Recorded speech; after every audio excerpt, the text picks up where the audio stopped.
Hi guys, kumusta naman mo diri sa Pilipinas? Ako diri nag 1 month na in town ko diri sa USA nga tambay.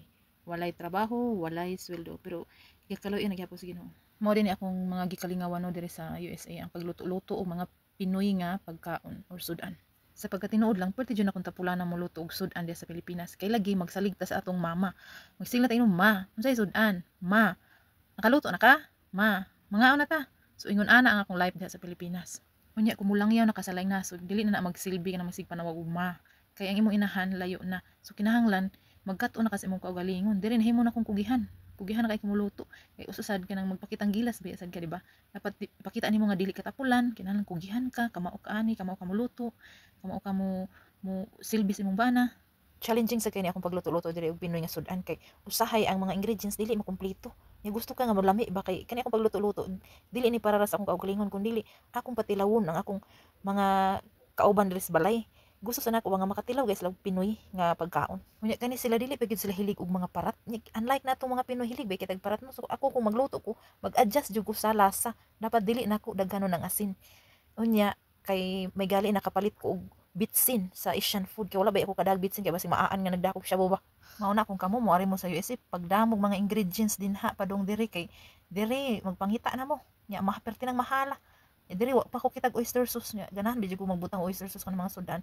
Nya bitsin, magic sarap, suka o damo mga nana kay lahi na ang na diri. Sa tanan nga naluto na ko ani nga naa sa video. Ang kanira yung buwad ang dili gyud nila kaunon as in digid sila mutilaw kay tungod sa kaparat grabe ang kaparat sa buwad diba nya bahuan sad sila nya kita grabe kalami naman gid sa buwad unya every time nga ako na silang tagaan aning mga pagkaon nga akong na luto maniid jud ko na ilang plato kung nahurot ba or wala kay kung wala nahurot it means wala lami pero kung nahurot na it means lami ang akong pagluto. Thanks God no nga usually or most of the time nga ako silang pakaon ng mga Pinoy food sinaw jud ang ilang plato. Pero naatoy time nga akong ipangutana ba iyang mama o iyang ison niya. Is it good? Is it delicious?